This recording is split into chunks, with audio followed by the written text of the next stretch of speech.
ಎಲ್ರಿಗೂ ನಮಸ್ಕಾರ. ಇಂಡಸ್ಟ್ರಿಗೆ ನಾನು ಹೊಸೊಬ್ಳು, ನಾನು ಇವಾಗ ಬಂದಿರೋದು.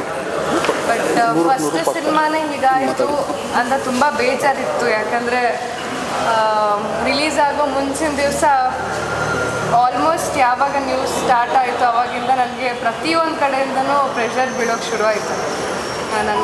ನಾನು ವರ್ಕ್ ಮಾಡ್ತಾ ಇರೋ ಸೀರಿಯಲ್ ಪ್ರೊಡಕ್ಷನ್ ಆಗಿರಲಿ ಅಥವಾ ಕಂಪ್ನಿ ಆಗಿರಲಿ ಆ್ಯಂಡ್ ಚಾನಲ್ ಆಗಿರಲಿ ಅಥವಾ ಫ್ಯಾನ್ಸು ಫ್ಯಾಮಿಲಿ ಎಲ್ಲ ಕಡೆಯಿಂದನೂ ಪ್ರೆಷರ್ ಇತ್ತು. ಪ್ರತಿಯೊಬ್ಬರು ಕಾಲ್ ಮಾಡ್ತಾನೇ ಇತ್ತು. ಬಟ್ ನನಗೆಲ್ಲೋ ಒಂದು ಕಡೆ ನಂಬಿಕೆ ಇದ್ದಿದ್ದೇನು ಅಂದರೆ ಅಲ್ಲಿ ಮನು ಮಾತ್ರ ಆ್ಯಕ್ಟ್ ಮಾಡಿರೋದಲ್ಲ, ನಾನು ಕೂಡ ಒಬ್ಬಳು ನಟಿ ಆ್ಯಂಡ್ ಇಷ್ಟು ಜನ ಕಲಾವಿದರಿದ್ದಾರೆ. ಅವ್ರನ್ನೆಲ್ಲರನ್ನೂ ಹಾಕ್ಕೊಂಡು ಒಂದು ಒಳ್ಳೆ ಪ್ರೊಡ್ಯೂಸರ್, ಒಳ್ಳೆ ಡೈರೆಕ್ಟರ್, ಒಂದು ಒಳ್ಳೆ ಸಿನಿಮಾ ಕೊಟ್ಟಿದ್ದಾರೆ. ಇದೇನು ಎಫೆಕ್ಟ್ ಆಗಬಾರ್ದು ಅಂತಲೇ ಧೈರ್ಯವಾಗಿದ್ದೆ. ಬಟ್ ಎಲ್ಲೋ ಒಂದು ಕಡೆ ನನಗೂ ತುಂಬ ಟೆನ್ಷನ್ ಇತ್ತು. ಯಾಕಂದರೆ ಒಂದು ಲೈಕ್ ಹೀರೋಯಿನ್ ಆಗಿ ಫಸ್ಟ್ ಇಂಟ್ರೊಡ್ಯೂಸ್ ಆಗಿದ್ದೇ ಹೀಗಾಯಿತು ಅಂತ ತುಂಬ ಕಡೆಯಿಂದ ಏನೇನೋ ಮಾತಾಡಿಬಿಟ್ರು, ಹೋಗಿಂತ ಸಿನಿಮಾ ಮಾಡಿದ್ದೆ ಅದು ಇದು ಅಂತ. ಬಟ್ ನಮ್ಮೆಲ್ಲರ ಎಫರ್ಟ್ಸ್ ನಮಗೆ ಗೊತ್ತಿತ್ತು ಆ್ಯಂಡ್ ನನಗೆ ಗೊತ್ತಿತ್ತು. ಯಾಕಂದರೆ ಪ್ರತಿಯೊಬ್ಬರೂ ತುಂಬ ಎಫರ್ಟ್ ಹಾಕಿ ಸಿನಿಮಾ ಮಾಡಿದ್ದಾರೆ ಅಂತ. ಹಾಗಾಗಿ ನಾನೇ ಧೈರ್ಯ ತಗೊಂಡೆ.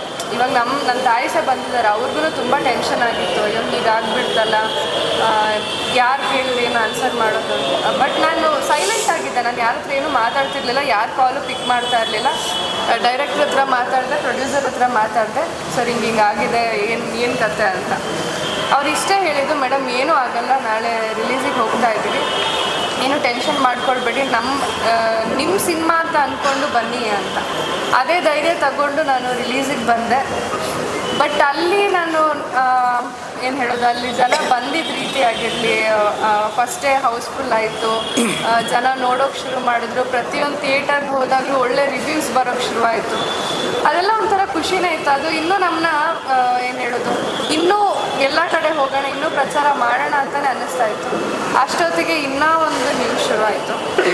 ಅದು ಇನ್ನೂ ಎಫೆಕ್ಟ್ ಆಯಿತು. ಯಾಕಂದರೆ ನಾನು ಅಂತ ಬಂದರೆ ನಾನು ದರ್ಶನ್ ಅವ್ರ ದೊಡ್ಡ ಅಭಿಮಾನಿ.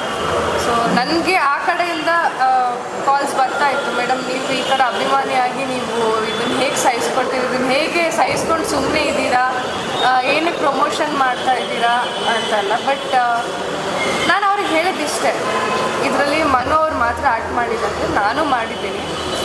ನಮಗೂ ಒಂದು ಲೈಫ್ ಇದೆ. ಯಾಕಂದರೆ ನೆಕ್ಸ್ಟ್ ನಮ್ಮ ಸಿನಿಮಾ ಮಾಡಬೇಕು ಅಂದರೆ ನಮಗೂ ಇರಬೇಕಲ್ವ, ಓಕೆ ಇಂಥ ಸಿನಿಮಾ ಮಾಡಿದ್ದೀವಿ, ಇದನ್ನು ಜನ ನೋಡಿದ್ದಾರೆ ಅಂತ ನಮಗೂ ಅನ್ನಿಸ್ಬೇಕು.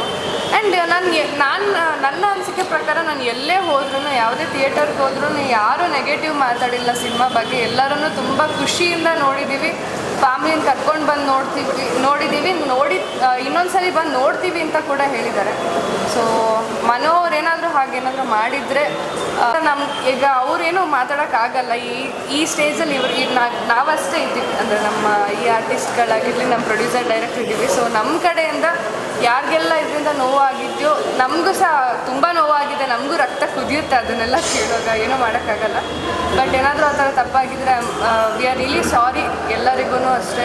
ಯಾರಿಗೆಲ್ಲ ಇದರಿಂದ ನೋವಾಗಿದೆ, ನಮ್ಮ ಶಿವಣ್ಣ ಆಗಿರಲಿ, ಧ್ರುವ ಸರ್ ಆಗಿರಲಿ, ನಮ್ಮ ಡಿ ಬಾಸ್ ಆಗಿರಲಿ, ಪ್ರತಿಯೊಬ್ಬರಿಗೂ ಆ್ಯಂಡ್ ಅವರ ಎಲ್ಲ ಫ್ಯಾನ್ಸ್ಗೂ ಹೇಳೋದಿಷ್ಟೇ, ರಿಯಲಿ ಸಾರಿ ಈ ಥರ ನಿಮ್ಗೇನಾದರೂ ನೋವಾಗಿದ್ದರೆ. ಆ್ಯಂಡ್ ಸಿನಿಮಾಗೆ ಇದು ಎಫೆಕ್ಟ್ ಆಗಬಾರ್ದು ಅಂತ ಅಂದ್ಕೊಳ್ತೀವಿ. ಯಾಕಂದರೆ ನಮ್ಮೆಲ್ಲರ ಎಫರ್ಟ್ಸ್ ಇದೆ, ನಾವೆಲ್ಲರೂ ಕಷ್ಟಪಟ್ಟಿದ್ದೀವಿ.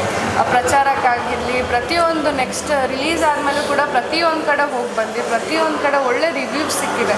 ಇವತ್ತು ನಾನು ಚಾನಲ್ ಇವೆಂಟ್ ಹೋಗಿದ್ದೆ, ಅಲ್ಲೂ ಕೂಡ ಹೇಳಿದ್ದಿಷ್ಟೇ, ನೀವು ತುಂಬ ಚೆನ್ನಾಗಿ ಮಾಡಿದ್ದೀರಾ, ನಮ್ಗೆ ತುಂಬ ಖುಷಿಯಾಗಿದೆ ಅಂತ. ಅವರೊಂದು ಮಾತು ಹೇಳಿದ್ರು, ನಮ್ಮ ಚಾನಲ್ ಹೆಡ್ ಬಂದುಬಿಟ್ಟು ಹೇಳಿದ್ದು, ಬೇರೆ ಹೀರೋಯಿನ್ ಆಗಿದ್ದರೆ ಈ ಜಾಗದಲ್ಲಿ ಹೊಸದಾಗಿ ಎಂಟ್ರಿ ಆಗಿ ಈ ಥರ ಎಲ್ಲ ನ್ಯೂಸ್ ಬಂದಾಗ ಇನ್ವಾಲ್ವ್ ಆಗ್ತಾಯಿದ್ರೋ ಗೊತ್ತಿಲ್ಲ, ಅಥವಾ ಪ್ರಚಾರಕ್ಕೆ ಹೋಗ್ತಾಯಿದ್ರೋ ಗೊತ್ತಿಲ್ಲ. ಬಟ್ ನಾವು ಮೆಚ್ಚಲೇಬೇಕು, ನಮ್ಮ ಹೀರೋಯಿನ್ ಈ ಥರ ಧೈರ್ಯವಾಗಿ ಇಷ್ಟೆಲ್ಲ ಕಾಂಟ್ರವರ್ಸಿ ಇದ್ರೂ ಸಿನಿಮಾ ಗೆಲ್ಲಿ ಅಂತ ನಿಂತ್ಕೊಂಡಿದ್ದಾಳೆ ಅಂತ ಖುಷಿ ಆಯಿತು ಅಂತ. ಸೊ ಇಷ್ಟು ಸಾಕು ನನಗೆ. ಸೊ ಅದಕ್ಕೋಸ್ಕರ ನಾನು ಇಲ್ಲಿವರೆಗೂ ಅಷ್ಟೇ, ಸರ್ ಆಗಿರಲಿ, ಪ್ರೊಡ್ಯೂಸರ್ ಸರ್ ಏನೇ ಕರೆದ್ರೂ ಪ್ರತಿಯೊಂದಕ್ಕೂ ನಾನು ಇಲ್ಲ ಅಂತ ಹೇಳಿಲ್ಲ. ಇವತ್ತೊಂದು ಸ್ವಲ್ಪ ಬ್ಯುಸಿ ಇದ್ದಿದ್ರೆ ನಾನು ಸ್ವಲ್ಪ ತಡವಾಗಿ ಬಂದೆ ಅಷ್ಟೇ. ಬಟ್ ಮಾತಾಡಲೇಬೇಕು ಅಂತ ಎಷ್ಟೇ ಲೇಟ್ ಆದ್ರೂ ಅಲ್ಲೂ ಜಗಳ ಮಾಡ್ಕೊಂಡು ಬಂದಿದ್ದೀನಿ, ಇಲ್ಲಿ ಹೋಗಲೇಬೇಕು, ಮಾತಾಡಲೇಬೇಕು ಅಂತ. ಸೊ ಪ್ರತಿಯೊಬ್ಬರು ಯಾರ್ಯಾರಿಗೆ ಸಿನಿಮಾ ನೋಡಿದ್ದಾರೆ ಅವ್ರಿಗೆ ನಾನು ಇಷ್ಟೇ ಹೇಳಬೇಕು, ನಿಮಗೆಲ್ಲ ಥ್ಯಾಂಕ್ ಯು ಸೋ ಮಚ್. ಯಾಕಂದರೆ ಕನ್ನಡ ಸಿನಿಮಾ ಇದರ ತೆರೆ ಮೇಲೆ ಬಂದು ಜನ ಇಷ್ಟಪಡೋದು ತುಂಬ ಕಮ್ಮಿ. ಬಟ್ ಇವಾಗ ಎಲ್ಲರೂ ಇಷ್ಟಪಟ್ಟು ನಮ್ಮ ಸಿನಿಮಾನ ಉಳಿಸ್ತಾ ಇದ್ದೀರಾ. ಸೊ ಥ್ಯಾಂಕ್ಸ್ ಹೇಳಲೇಬೇಕು. ಪ್ರತಿಯೊಂದು ಕಡೆ ನನ್ನ ಯಾರೇ ಆಗಲಿ, ಕ್ಯಾಮ್ರಾಮನ್ಸ್ ಆಗಿರಲಿ, ಬೇರೆ ಬೇರೆ ಡೈರೆಕ್ಟರ್ಸ್ ಆಗಿರಲಿ, ಆದರೆ ನನಗೆ ಕಾಲ್ ಮಾಡಿ ಹೇಳಿದಿಷ್ಟೇ, ಸಿನಿಮಾ ತುಂಬ ಚೆನ್ನಾಗಿ ಬಂದಿದೆ, ನಾವೆಲ್ಲರೂ ಹೋಗಿ ನೋಡಿದ್ವಿ ಅಂತಲೇ ಹೇಳಿದ್ದಾರೆ. ಸೊ ಪ್ರತಿಯೊಬ್ಬರಿಗೂ ಥ್ಯಾಂಕ್ ಯು ಸೋ ಮಚ್. ಯಾರೆಲ್ಲ ಸಿನಿಮಾ ನೋಡಿದ್ರಿ, ಇಂಥ ಒಂದು ಸಿನಿಮಾ ಬೆಳಿಬೇಕು.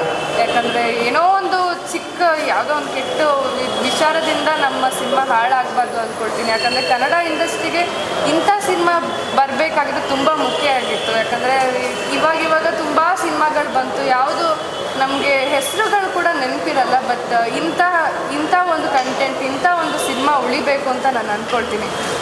ಕುಲದಲ್ಲಿ ಕೀಳು ಯಾವುದು ಅನ್ನೋವಾಗಲೇ ನಮ್ಗೆ ಅಣ್ಣವ್ರು ನೆನಪಾಗ್ತಾರೆ. ಸೊ ಇಂಥ ಟೈಟಲ್ ಸಿಕ್ಕಿದೆ, ಇಂಥ ಸಿನಿಮಾ ನಾವು ಉಳಿಸ್ಕೊಳ್ಳೋಣ. ಸೊ ಪ್ರತಿಯೊಬ್ಬರು ಪ್ರೇಕ್ಷಕರಾಗಲಿ, ಅಭಿಮಾನಿಗಳಿಗಾಗಲಿ ನಾನು ಹೇಳೋದಿಷ್ಟೇ, ದಯವಿಟ್ಟು ಇನ್ನು ಯಾರೂ ಸಿನಿಮಾ ನೋಡಿಲ್ಲ, ನೋಡಲೇಬೇಕು. ಅಂಥ ಸಿನಿಮಾ ಇದು, ಎಲ್ರಿಗೂ ಇಷ್ಟ ಆಗುತ್ತೆ ಅಂತ ಅಂದ್ಕೊಳ್ತೀನಿ. Thank you so much.